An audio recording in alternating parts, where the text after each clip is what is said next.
They believe that the universe is static.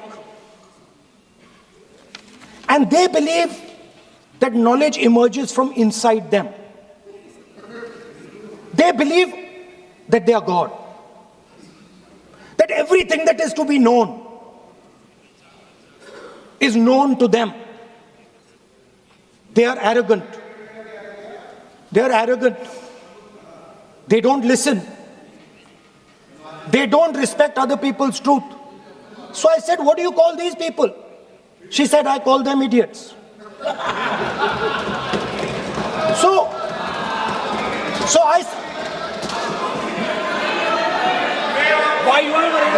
Yeah, he's not telling about you. Why you are worried?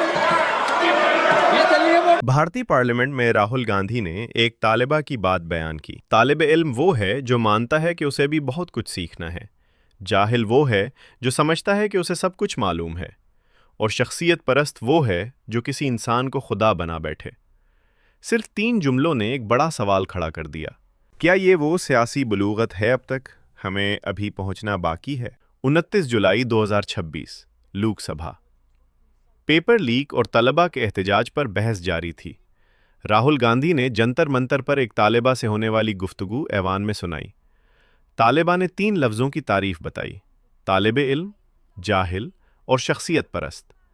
ये अल्फाज सुनते ही हुकूमती बेंचों से शदीद एहतजाज शुरू हो गया। ऐवान में शोर, एतराज़ात और तकरीर के कुछ हिस्से रिकॉर्ड से हज़फ किए गए, मगर बहस जारी रही। अब असल सवाल पाकिस्तान का है। एक ऐसी जमात का रहनुमा जिसका ख़ानदान दहाइयों तक इख्तदार में रहा, नौजवानों के एहतजाज में जाता है, एक तालिबा की बात सुनता है और उसी के अल्फाज पार्लियामेंट में दोहराने से नहीं झिझकता। ये सिर्फ एक तकरीर नहीं, बल्कि एक सियासी रिवायत की झलक है। चंद हफ्ते पहले काकरूज जनता पार्टी की तहरीक ने भी यही दिखाया। जमहूरियत सिर्फ वोट डालने का नाम नहीं, ये सियासी शऊर, अवामी शिरकत और मुसलसल जद्दोजहद से आगे बढ़ती है। सवाल ये है, क्या हम भी सियासी और समाजी बलूगत के उसी मकाम पर पहुंच चुके हैं? असल खबर ये नहीं कि राहुल गांधी ने क्या कहा। असल खबर ये है कि जमहूरियत और आज़ादी किसी को विरसे में नहीं मिलती, उन्हें हासिल करना पड़ता है, बहस से, एहतजाज से और तनकीद बर्दाश्त करने की सलाहियत से। क्या हमारा सियासी कल्चर उस मरहले तक पहुंचा है जहां इख्तलाफ को दुश्मनी न समझा जाए? एक तालिबा का जुमला, एक पार्लियामेंट की तकरीर और एक मुआशरे का आईना। शायद सवाल ये नहीं कि भारत कहाँ पहुंच चुका है, सवाल ये है, हमें सियासी और समाजी बलूगत के कितने मराहिल अभी तय करने बाकी हैं।